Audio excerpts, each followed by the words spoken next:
प्रदीप जी, बिल्कुल हम अभी जो ट्रेड कर रहे हैं बिल्कुल क्रिटिकल लेवल के आसपास ट्रेड कर रहे हैं। 10-100 का लेवल बिल्कुल उसके आसपास हम ट्रेड कर रहे हैं। मुझे लगता है कि 5 मिनट और वेट करना चाहिए। अगर 10-100 के लेवल को हम डिसाइसिवली तोड़ते हैं अभी ड्यूरिंग द डे, तो फिर एक शॉर्ट साइड का ट्रेड यहाँ से किया जा सकता है। ट्रेडिंग पॉइंट ऑफ व्यू से ओवरऑल सेटअप पॉजिटिव है। 9970 मेरे हिसाब से काफी बड़ा इंपॉर्टेंट सपोर्ट रहेगा। कोई भी ये करेक्टिव एक्शन अगर यहाँ से एक्सटेंड भी होती है तो यहाँ से शॉर्ट साइड का ट्रेड इनिशिएट करेंगे 10,100 टूटने के बाद।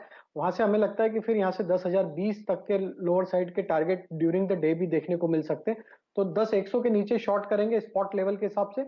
वहां से स्टॉप लॉस रखेंगे 10,130 का, और वहां से टारगेट होंगे 10,020 तक के।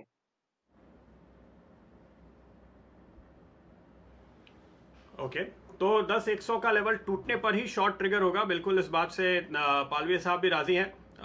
शुक्रिया आपका इस व्यू के लिए। इस बीच जो प्रेशर बढ़ता हुआ नजर आ रहा है मुझे, वो सरकारी बैंकों पे है। राहुल शर्मा हमारे साथ जुड़ रहे हैं। राहुल जी, सरकारी बैंकों में थकान कल भी नजर आ रही थी और आज भी आप देखिए Canara bank, PNB, bank of Baroda, SBI, ये 4 बड़े दिग्गज पीएसयूज दबाव में नजर आ रहे हैं।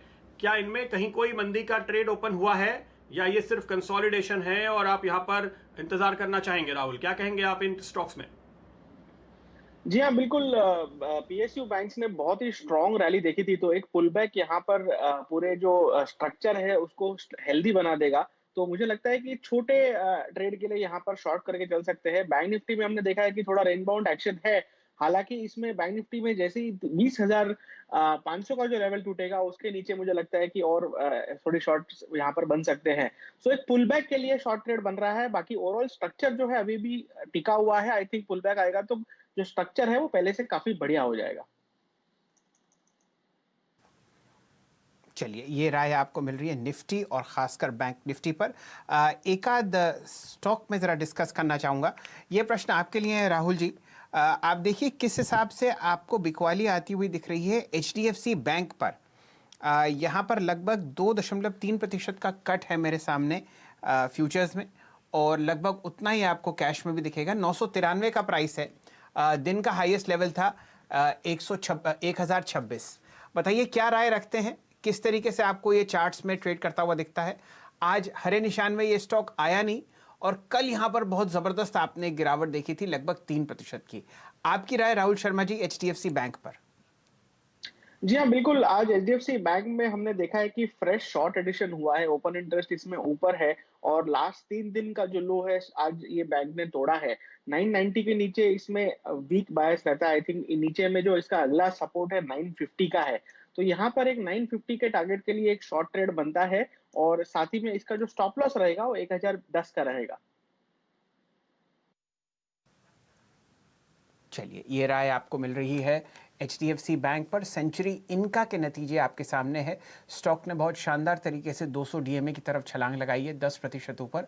8 रुपये पर शेयर का डिविडेंड का ऐलान हुआ है। स्टॉक लगभग 159 रुपये 68 रुपये के आसपास चल रहा है। मुनाफा बढ़कर हुआ है 21.8 करोड़। पिछले साल इसी क्वार्टर में था लगभग 10.5 करोड़। और आय जो है वो घटकर हुई है 344 करोड़, जो कि पिछले क्वार्टर इसी टाइम थी लगभग 435 करोड़। कुछ समय पहले इस कंपनी ने इन्फॉर्म किया था इनके जो 2 प्लांट्स हैं वो वापस आपको ऑन स्ट्रीम आते हुए दिखेंगे। शानदार तेज़ी, और अब 200 डीएमए टूटता हुआ आपके सामने स्क्रीन पर। हमारे साथ पालवे साहब भी जुड़े हुए हैं, राजेश शर्मा भी, माफ़ कीजिए राहुल शर्मा जी भी हैं। शर्मा जी, ये प्रश्न आपके लिए है। सेंचुरी इनका का चार्ट देखिए, बेहतरीन कंपनी है। नायलॉन टायर कॉर्ड और नायलॉन फिलामेंट यार्ड बनाती है ये कंपनी।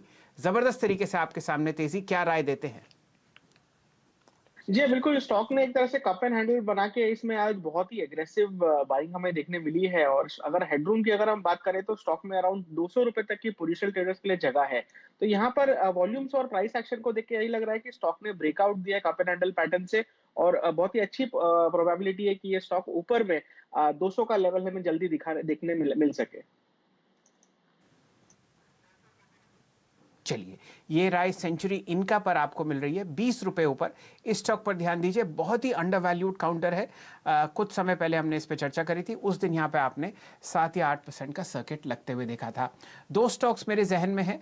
ये प्रश्न आपके लिए है पालविया साहब। थोड़ी देर पहले आपने बजाज फाइनेंस पर चर्चा करी थी, एक सेल कॉल दी थी। अब देखिए किस तरीके से आपको बिकवाली एसबीआई में आती हुई दिख रही है। फिलहाल कट है लगभग 1.3%, 184.45। क्या कीजिएगा? आशीष जी देखिए, हायर साइड पे स्टॉक में एक सप्लाई तो बना हुआ दिखने को मिला। स्टॉक में 200 के आसपास एक सप्लाई था। मुझे लग रहा है कि वापस इसमें और थोड़ा सा प्रेशर एक्सटेंड होते हुए दिखना चाहिए। करंट लेवल से जिस तरीके से पोजीशनड है स्टॉक, मुझे लग रहा है कि यहाँ से ये स्टॉक में 176 जो कि इसका नेक्स्ट सपोर्ट है, वहां तक ये स्टॉक फिसल सकता है।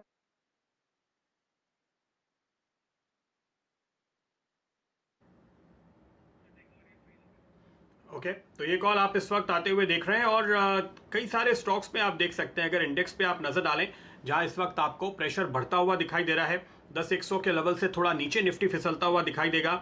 आप देखिए टाटा मोटर्स, इसमें एक तेजी से गिरावट बढ़ती हुई अभी अभी दिखाई दी है और ये स्टॉक अब आपको फिसल कर करीब करीब 3-3.5% नीचे ट्रेड करता हुआ दिखाई देगा। आज के ट्रेड में अभी अभी यहाँ पर वॉल्यूम के साथ दबाव बढ़ता हुआ नजर आ रहा है। राहुल, अगर आप टाटा मोटर्स के चार्ट पे नजर डालें, क्या देखते हैं आप?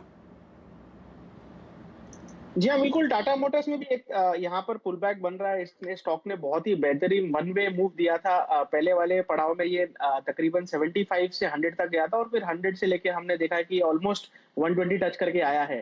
तो यहाँ पर आज के दिन में बेरिश एनगल्फिंग कैंडल बन रही है स्टॉक के अंदर, जिसमें इसका जो प्रीवियस ब्रेकआउट पॉइंट था अराउंड 100, वहां तक के लिए जगह बन जाती है। तो यहाँ पर एक शॉर्ट ट्रेड बन रहा है पुल बैक के लिए, जहां पर आप एक्सपेक्ट कर सकते हैं नीचे में 100 का लेवल और 115 का स्टॉप लॉस रहेगा।